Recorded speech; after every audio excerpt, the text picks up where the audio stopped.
Everyone, to Enlightened Masculinity podcast. I'm your host, Yogi Chris, PhD, founder of Ninth Limb Yoga, captain of IMC Nation here at IMC Nation Base 1 in Campbell, California. And this is being streamed to YouTube, the IMC TV YouTube. So if you're catching the recording, you can go check out IMC TV YouTube. Lots of IMC guys there. I think 13 other guys, so 14 guys total, I believe, have shows there, each one show per week.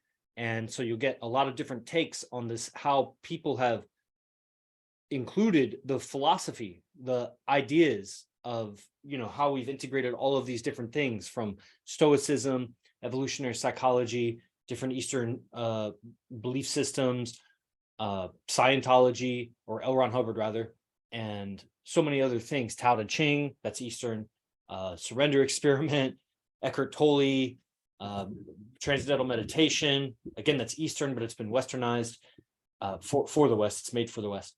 So a lot of different really cool things. Martial arts, the art of war, influence and persuasion, communication skills, emotional awareness.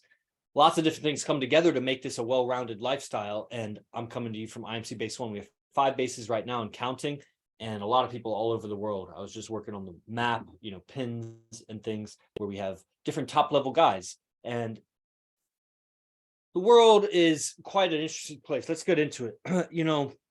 People, they're like walking around in a daze, in a hallucination. They're in a trance of their own life. And they, every now and then, in my world, which has been my world for, around the last 8 years, but really the last 4 or 5 years, that is almost like distraction free, like just totally focused on IMC. You may have glimpses of like aha moments. It might be a realization you yourself come to. It might be you read something and it's like, oh, that was mind blowing. You might watch something, you might listen to a lecture or something, who knows, maybe study something. However, you come to some liberating realization that makes you feel more free, more in control, less confined in your existence. If you're watching this, if you're listening to this, then you're at some level of maturity beyond just like 14, 15, 16, 17-year-old, or just fresh out of, your parents' house. You might even still be living with your parents, but you've moved on to, okay, like the real world is coming at you, whatever the real world is, the real world that has been designed for us and fed to us that we need to participate in. And everybody's involved in it. It's like a mass conspiracy to like be in this mundane materialistic world. And so you're just surrounded by it. You're like trying to be, you're a prisoner in a giant prison where everybody's a prisoner, and you're trying to be good. You're trying to be enlightened. You're trying to liberate yourself from the dramas of the prison, where like fights are everywhere, night stabbings are everywhere, the food sucks, which is the case of the surface of the planet.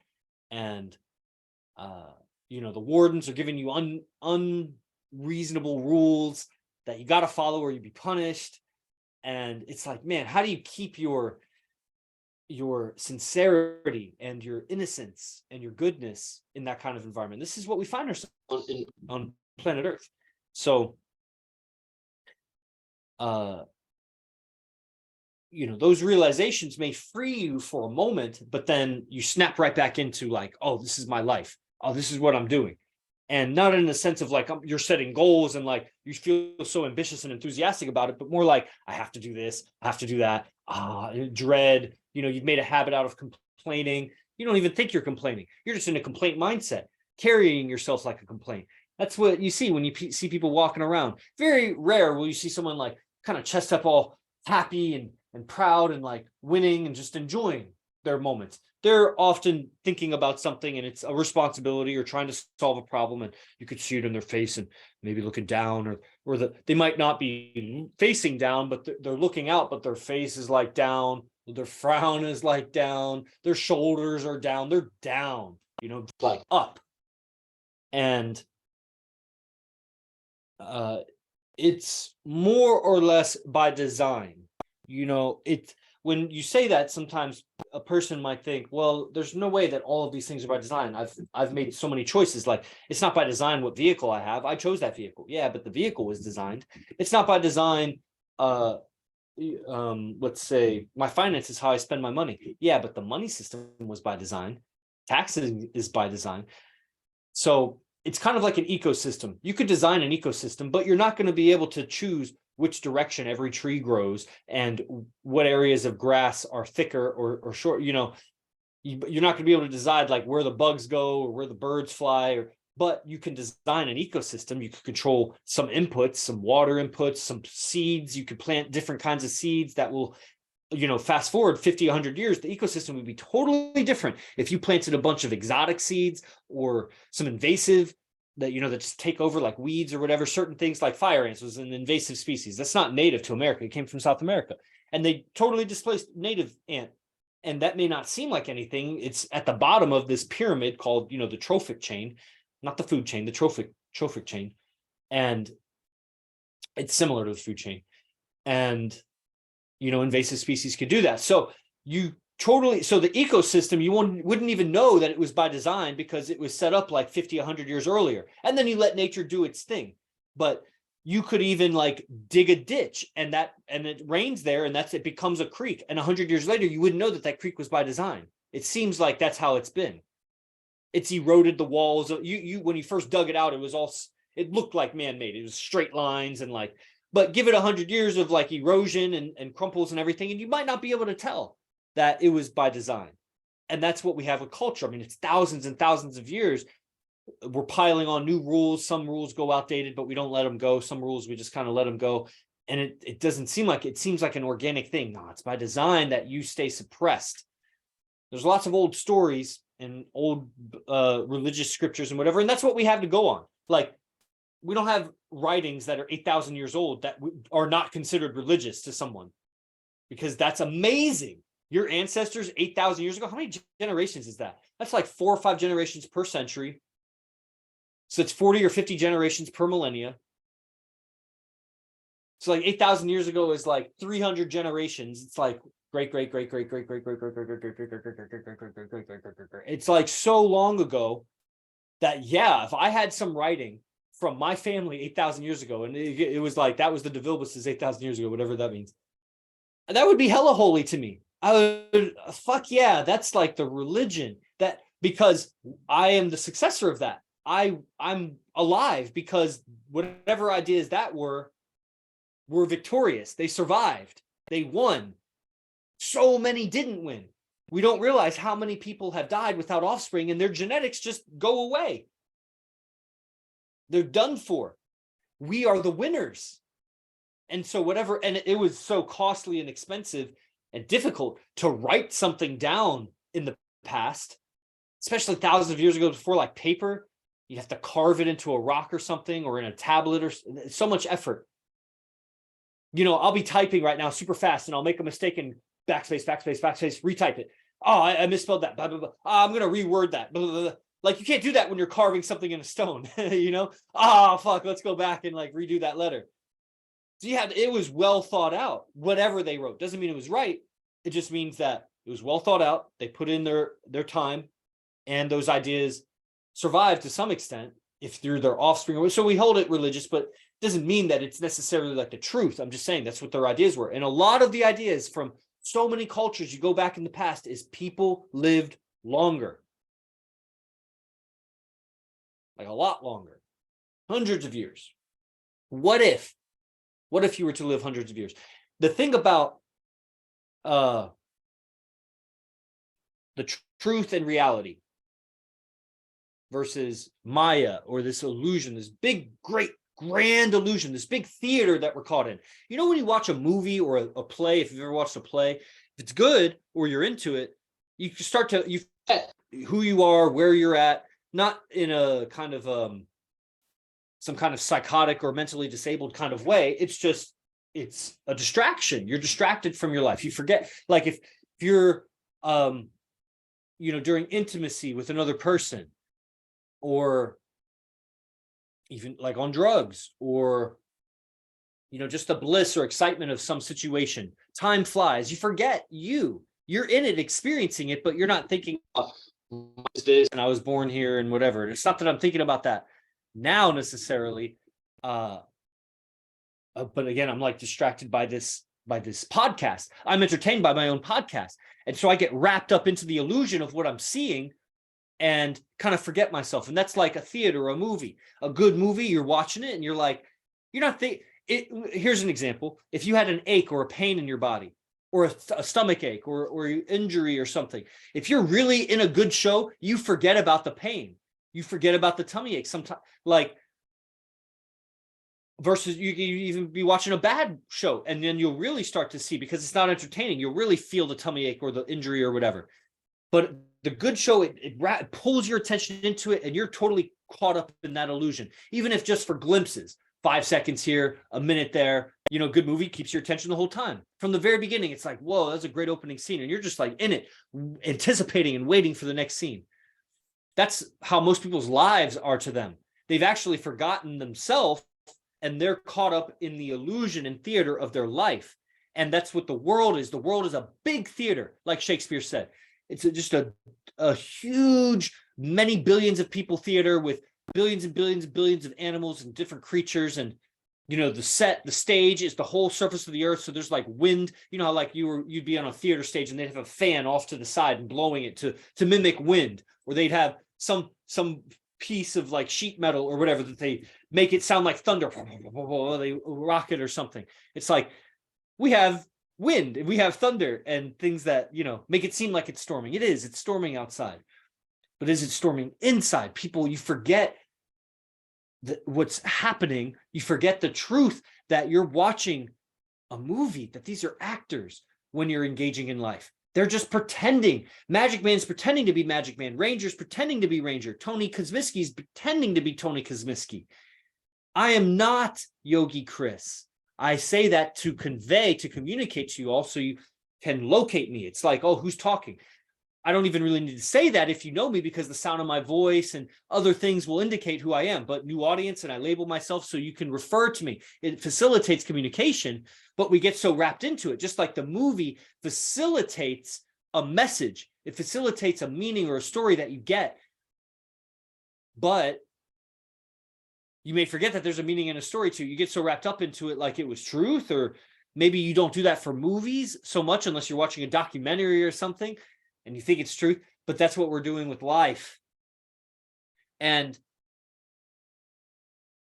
so the thing about the truth versus this veil of illusion that we've inherited, that we're born into and indoctrinated into, is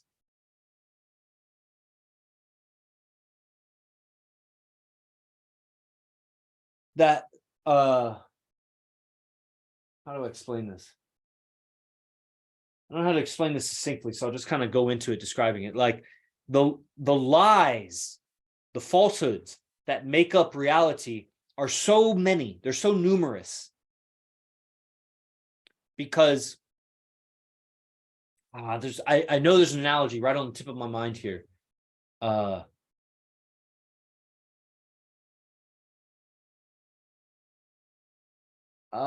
It's kind of like, okay, if you've ever solved a puzzle, where you like put pieces together to make the picture. And if you've ever put a wrong piece in place, because it was almost like close enough, it seemed so close that you just kind of smashed it in a little bit, with a little extra force. Depending on the picture, how complicated the puzzle is, it may sort of do for the time being. Like maybe it's a blue sky and you fit the blue puzzle piece right there. And it's like blue, it's the same shade of blue. It's not exactly the right fit.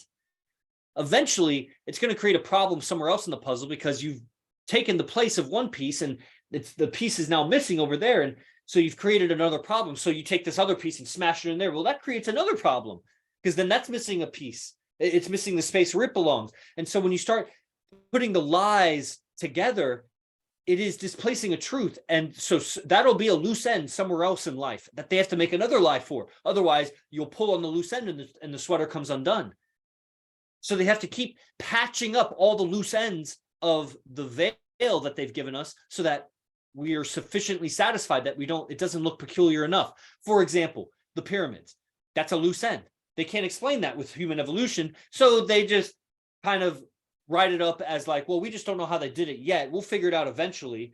And Don't worry, but the rest of human evolution is true. Monkeys evolved into standing up and evolved into this and that, and eventually here we are. Right. Never mind all the other megalithic structures, they call it. Lith is like a Latin for rock. Mega is huge, so huge rock structures, megalithic structures. Giants that cranes couldn't lift today, but somehow they were moved uphill, 18,000 years ago with like perfectly straight laser cut lines in them. But like, dude, we don't have tools to do that now, or it's like the most advanced tools, and it's like they did that with chisels back then. Like, what kind of technology did they have back then? Because I don't remember anywhere in human history. It'd be one thing if they said humans evolved an advanced civilization 18,000 years ago, but then a devastation happened and everybody went back to the Stone Age, and we forgot all that technology. But at least be honest about that. Okay, we don't have the technology, but Atlantis existed. Okay, so there was advanced technology back then, but they don't say that. They say from monkeys until now, and it's like, bro, dude, that's a loose end that you just kind of got to brush under the rug and hope people don't ask too many questions, but they are asking questions, and that's why we're in the period of disclosure now. Disclosure is happening, Age of Aquarius. Armageddon, the great revealing. So many lies, and this is the problem, or a very big obstacle when you're learning the truth about things. And there's so many truths. Like, I go into truths about so many things. Like, they maybe can be synthesized into a few categories. Governmental truth, they all relate to each other. The truth about governments, that governments have a monopoly on force, and that's basically all a government is. A government is a monopoly on force, and they can enforce other rules depending on whatever their preferences are, because the population has allowed a few to have a monopoly on force and get away with it. They can use force to get their way without punishment. That's government. That's what it is. And on a more esoteric sense, government is leading your mind. That's what governmente means. To lead mind, government. All right. So there's the truth about the truth about the monetary system. Like, they're just printing it and it's deflating everybody, but it's being funneled to their friends. And so they get the purchasing power of the new counterfeit dollars while everybody else's savings decreases in value. Inflation, like, it represents something, and there's nothing backing it. Like, it used to represent gold, which had a real use because it's conductive and it doesn't rust and it's malleable and it's a metal and it's precious and it looks pretty. It's aesthetic. So it has some real value. Paper money doesn't. Digital money doesn't. And it doesn't equate to how much gold there is. It's not backed by anything. It's just an agreement that this is worth something. It's monopoly money. That's the truth about money. And as long as everybody agrees, then it can still purchase something. But when certain people don't agree, then then you got to shut them up, because if enough of them happen, then you're going to have an overturning of the monetary system. And that's going to be a big chaos. Then what happens? That you study human history for that. And I say human history is all false, and it is, but there's also human history has happened. Like, we could go back 20 years ago and watch the news and see what happened, or read a book, or go into the event. We can't go back like in time travel right now, supposedly. The commoners can't. But what I'm saying is, like, for example, my dad has a huge National Geographic collection. He's like big fan of National Geographic. He's got like every issue except like 5 of them, which is incredible. And he's like, sometimes if you go back and you read these magazines from like 1890 or 1910 or something, they're actually more accurate than what you hear now, because the narrative has changed about the destruction of jungles or species or whatever. So if you go back to closer to when the event happened, you'll actually get a more accurate accounting of it. If you listen to a summary now, 110 years later, they're going to have some agenda in it that's going to manipulate your view. You wouldn't even know you're hearing a lie. So in that sense, there is real human history. Like, we actually have a history. It's just, it's all pieces and fragmented in different places, and some of it's probably lost. And so we piece it together because we draw power from it. So what am I saying about the history, lies? So, there's so many lies. So the government, money, religion, the truth about religion, what happened with Jesus, what's going on with Jesus, with Muhammad, Buddha, Krishna, this or that. That goes back way far, but then go more recently, and like what has happened to all the churches and, the power structure of the planet. Like, the Illuminati's real. You know what I'm saying? I'm about to get hacked and censored right now. The elite families of the planet that had so much money and resources with sinister, nefarious agendas, evil agendas, that gradually bought out authority and buying power, bought out voting power and just regular power, different powerful organizations. Over time, like I'm telling you, it whittles away just like by design, and we plant some seeds, and then 100 years later, you see a jungle has grown, and you wouldn't even know that those are not natural. Who put those there? Those seeds come from across the planet. There's no way that naturally that was there. You need to be very educated to know that. If you're just looking at it, it looks pretty. The trees grew like that. How is it by design?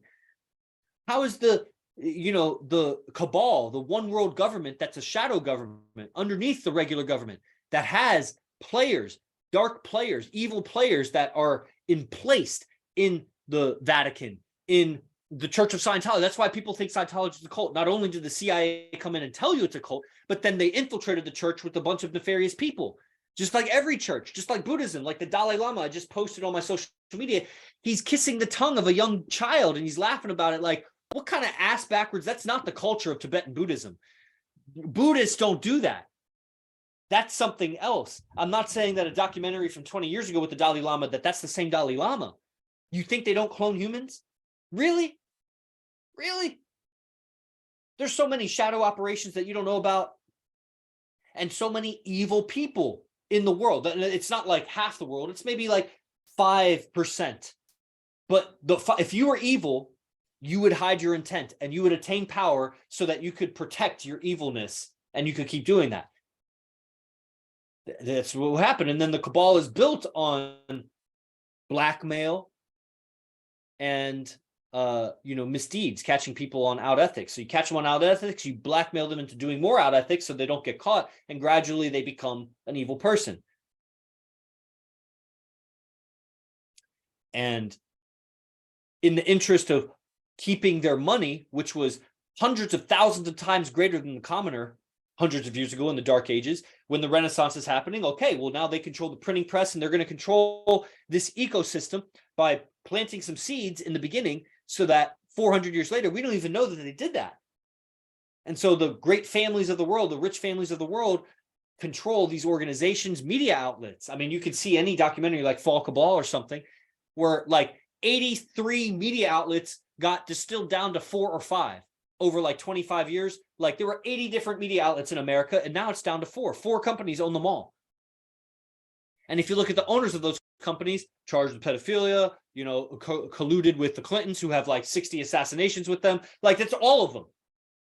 They're controlling the narrative that you're hearing and that your parents are hearing. So now we have this disillusionment. We don't trust them. So that's like government, what's happening in the world. What about mating? That's what I talk about in Enlightened Masculinity. Men and women, the agenda of men and women, and the truth about it has been lost. We're in an illusion. One man, one woman, that's the thing to do.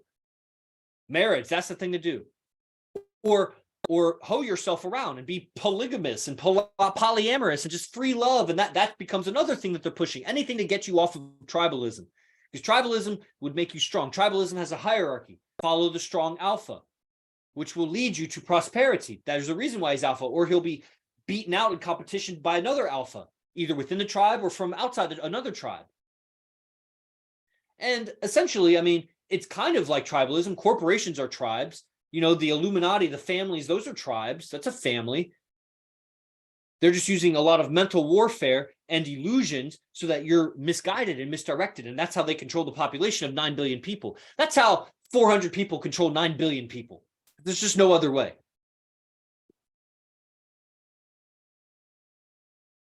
And so the human history, seeing the interference of extraterrestrials on our genetics, tampering with it, hybridizing their own genes into it, why we turned hairless so fast, why we turned big brain so fast before the advent of tools even.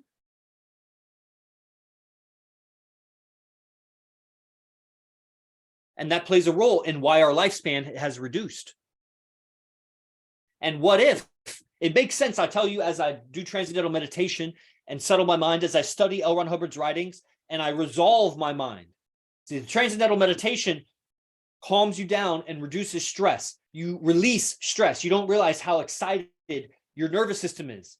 Like I know this after jujitsu, and I'll come back and it's like, man, even though I've cooled down, I stretched, I took a cold shower, I drove home, I ate something so I feel like I'm calm. It's like you do your meditation, man, I'm still holding here and I'm holding here and I got to keep letting it go. and it's like, oh man, my head is far, like there's tension in my neck, my tongue is still gripping, eyes, this and that, and you settle down. And it's like, I created all this tension in my body that I have to resolve later. If I didn't fight and I just did meditation all the time, I'd keep calming down. But that may not suit you well in your life, because you have to, like, you know, solve problems in your life, and relationships is not the best for relationships to just be like a ball of putty. You got to have some firmness, you know, some tension about things, stand for things. So as I release tension and traumas and whatever, excitation, unconscious gripping in my nervous system, you see more clearly. You see that the tension is clouding what you're seeing, how you're perceiving your mind, how you're perceiving the situation, what happened, how you're perceiving what things mean. The meaning of things, the meaning of situations and life circumstances, the meaning of your life to you changes when you calm down and release stress. It's amazing. You literally see different. It's like you go to the eye doctor and they put one lens, and they're like, which one's better, left or right? It's like that. You have stress, it's one lens. You remove the stress, it's another lens. Remove more stress, it's another lens. Get angry, it's another lens.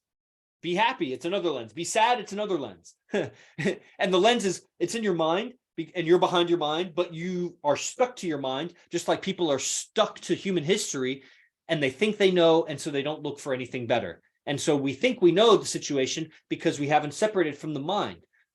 And I had already done that, and that's why transcendental meditation took easily to me, naturally. And doing that, releasing stress, I see more clearly. Combined with the writings of L. Ron Hubbard, which is the science of the mind. Meditation is also the science of the mind, but L. Ron Hubbard's writings is going into it, you could almost say, in a reductionist way.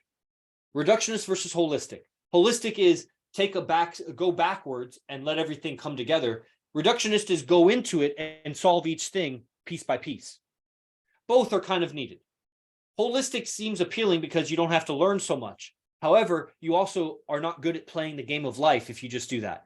If you just zoom out and let everything integrate together, you're still going to have issues with relationships with family, with the opposite sex, or, you know, your partners or whatever, with success with money or whatever. You're going to need some, how do you navigate this world? Language, all that stuff. If you just do reductionist, then you may not achieve the holistic point of view that you would get from going backwards. And so you'll lose the forest for the trees. You'll be focusing on the trees and not know the forest. But if you just focus on the forest, you don't know what species of trees there and how the wildlife get along there. You got to zoom out and zoom in. You need both perspectives, in my opinion, where I'm at in my evolution. So as I understand more my mind and these lenses that come over it due to language and different intense sensations in my past and how I was conditioned, combined with transcendental meditation, with sheds layers of unconscious gripping, consciously shedding unconscious gripping. And I'm doing both of these activities as I move forward in life. Meanwhile, I'm feeding my mind disclosure information, red pill information, conspiracy theory information, not holding it as truth, but holding it as mind-expanding entertainment, which seems to have truths in it that resonate with me. One of which is that the genetics of humans have been fiddled with over tens of thousands of years by different extraterrestrial races. And in particular, our lifespan had been reduced by some nefarious extraterrestrial races, because they're not just like benevolent beings, which means like good, all good beings, just because they can fly through space, and reduced our life to suppress our spiritual evolution, to further keep us suppressed. Why? Because they benefit for so many reasons. What? That's the thing. Remember when I told you that the veil has so many loose ends. The problem is when you pull one string, it just starts unraveling.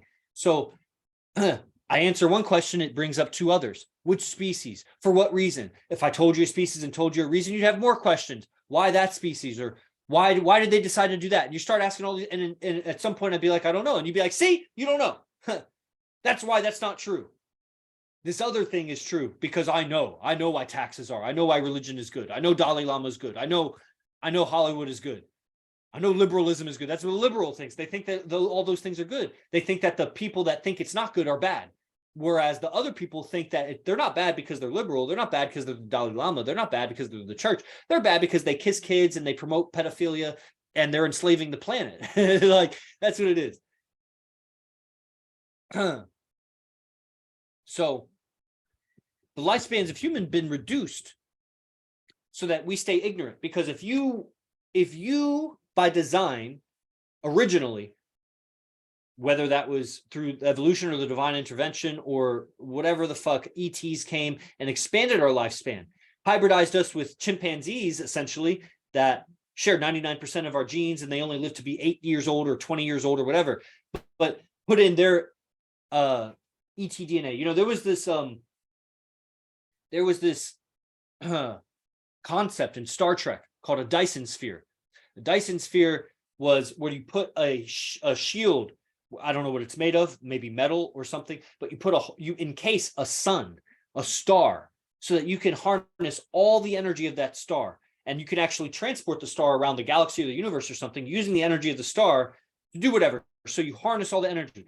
It's huge when you think about the size of a star, and then you would need to encase that in a bigger sphere of metal. Like, that's just unreal. How, and then you get why they have all these mining operations where they're mining planets and moons and just taking material from all over the galaxy to make these Dyson spheres. And they said to make it takes 200,000 years. And it's made from these ETs that live for like 250,000 years. That's the lifespan of these certain ET race or whatever. I don't know if it's true. That's, by the way, all that stuff I just said, it takes 200,000 years and ETs, whatever, that's from the Red Pill movement. The Dyson sphere was a concept in Star Trek that I saw like 20 years ago. And then recently in the last year, I saw this Dyson sphere in Cosmic Disclosure, and I'm like, what the fuck? Maybe, did they just take that from Star Trek, or does Star Trek take that from there? You see a lot of things in Cosmic Disclosure that are like, I saw that on Babylon 5. I saw that on Total Recall. I saw that on Matrix. I saw that on War of the Worlds. I saw that on Aliens versus Predator. Jesus, I saw that on Terminator. I saw that on RoboCop. I saw that on fucking fuck. I saw that on Dragon Ball Z even. You're just like, what the hell? And, you know, so this Dyson sphere thing, why was I saying? So some ETs live very, very, very long. Okay, that I get it. If the universe is even 13 billion years and our solar system is only 4 or 5, 6 billion years, there are quite possibly some ETs that have really evolved very highly, probably integrated nanotechnology into them beyond what we even understand, maybe even became energy frequencies. They may even be able to shift their mind and pull their mind out of an organic body and put it into an android body. So the android doesn't have physical tissue. It lives forever as long as you repair the wiring or whatever, but it has an organic consciousness in it. I mean, is that so fantastic to think that 10,000 or 100,000 or 1,000,000 years from now, we would figure something like that out? 1 billion years from now? Jesus, what would we figure out? So some ETs may live very, very, very, very long compared to us. And they infuse their genes and make us live, let's say 800 years. Let's say if we were by design of ETs to live 800 years, but then another evil ET race comes in and wants to suppress and subjugate the planet because they literally feed off of negative emotion and they feed off of people and they need people to stay ignorant. Like if we had a bunch of human slaves, we wouldn't want to educate them.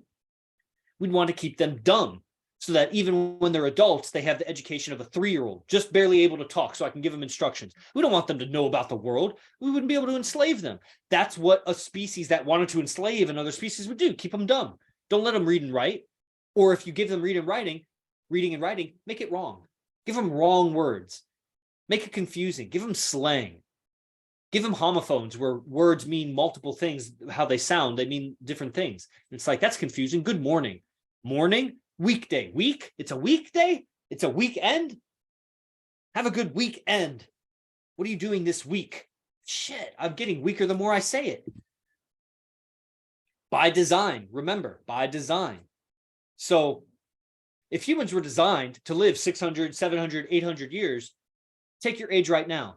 You'd be a baby. You'd be so undeveloped. I can tell from my transcendental meditation, sometimes I imagine myself very old. Or I imagine myself, you know, we all have the expectation that we're going to die 80, 90, 100, whatever age. You have somebody, you don't really expect that you're going to live to be 250. You don't expect it. You might hope for it. You might strive for it, but you don't really, like, gun to your head, you don't really believe it. You believe you'll live to be 70, 80, 90, 60, who knows? In my meditation, in the trance of my meditation, I expect to live to be 800. And when I do that, I really feel like I'm such a kid right now. I'm 36. Compared to 800, that would be like being 3.6 years old to an 80-year-old. If we live to be 80, I'd be a baby right now, a young kid.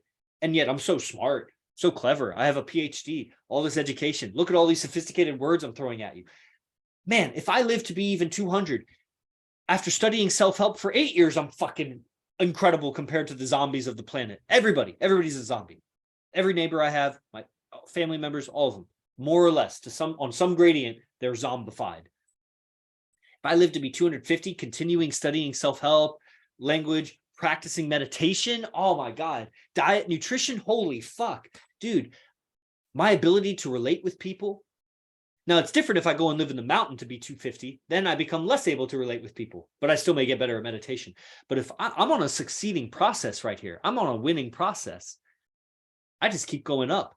And I'm not going up just on like income because I'm raising in the ranks of my corporation or whatever that I work for.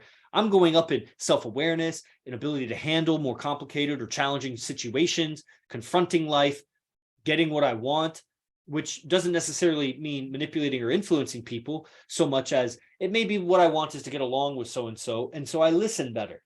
And you could call that manipulation or influence, but I have better self-control, awareness, wisdom, knowledge of cause and effect, so I don't make mistakes. Imagine I live to be 300. Fuck. 600, I'd be so wise. Even as the world changes, I would keep up with it.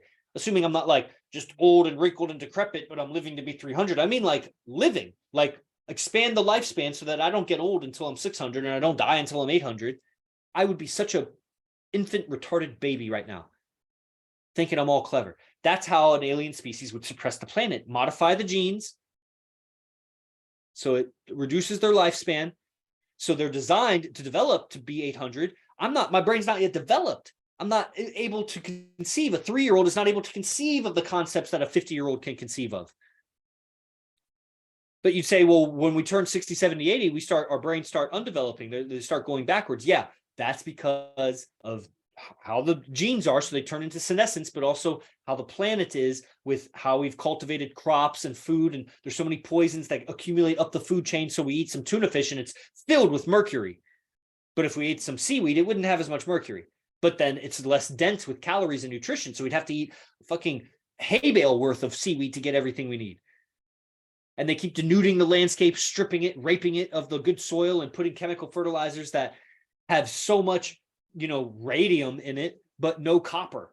We need copper, but it doesn't have copper because the chemistry, they didn't make the chemical fertilizer to have every micro nutrient. You need gold. You need uranium in your body. You need everything in certain proportions. The world had self-organized to be in balance until we came in with our clever ideas and, to get advantage. And we gave ourselves advantage, but at what cost? And then over time, we forgot that we raped the landscape and we just thought of that as natural. And I'm not saying go back to the Stone Age. I'm just saying, let's disclose this information, see that there's truth. And you have to find the truth.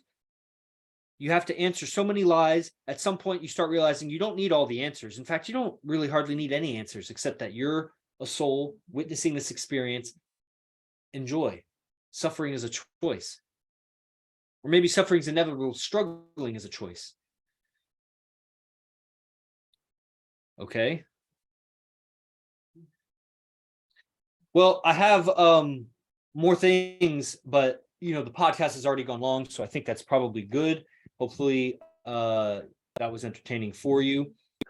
Now, what would be, I would want you to benefit also in some way, like actionable, this isn't like, this is education, it's entertainment, but it's not, this isn't a personal coaching program or what have you.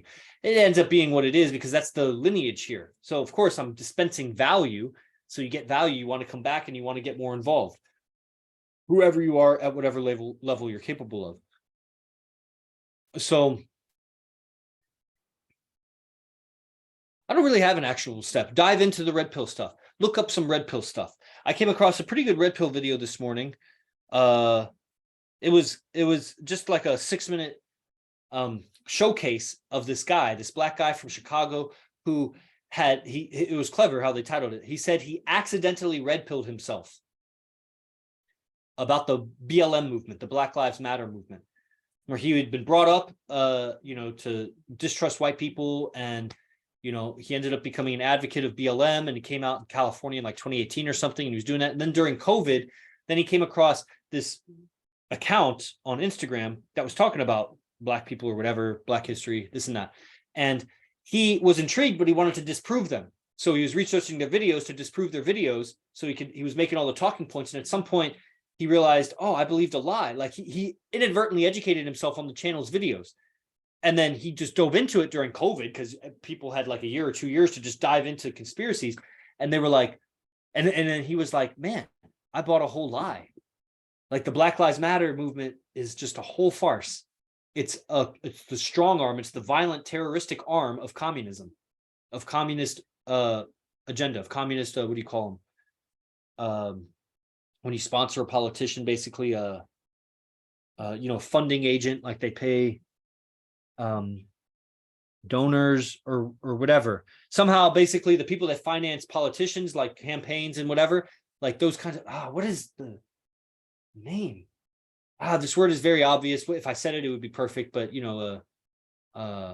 was right there on the tip of my mind. Oil interests and pharmaceutical interests and different farmers and unions, and they have whatever. Basically, that's what BLM is. Lobbyists. Yeah, maybe that's the word I'm looking for. Lobbyists. Yeah, different communist lobbyists. I don't think that was the word I'm looking for, but maybe I don't even know the word I'm looking for.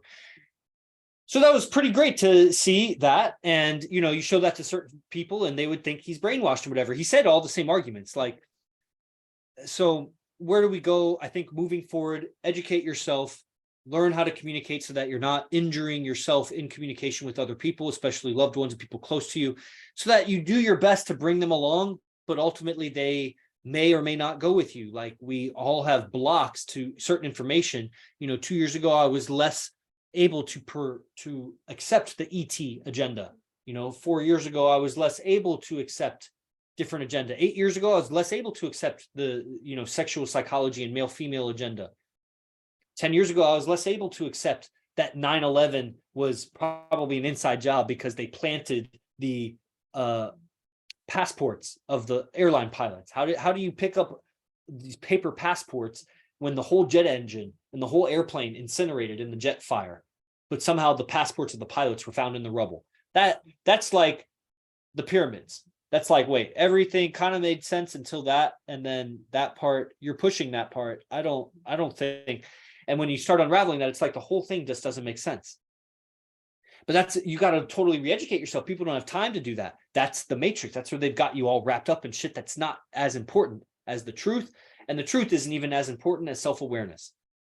The truth just helps set you free from the lies so that then you can start focusing on what's important, which is your own evolution through all of this. Not, as I read in a book, he called it was very interesting, not the trivia of your generation. You have a bunch of trivia of your generation. You have a bunch of trivia of your culture. That has nothing to do with you. That's your mind. Okay. Subscribe to IMC TV YouTube channel. Subscribe to this podcast, Enlightened Masculinity, on all the platforms. Leave a review, leave a comment. All that participation is very helpful. Get involved with IMC Nation, imcbase1.com. The link is in the descriptions. I'll see you guys on the next show. Jay Guru Dev Os.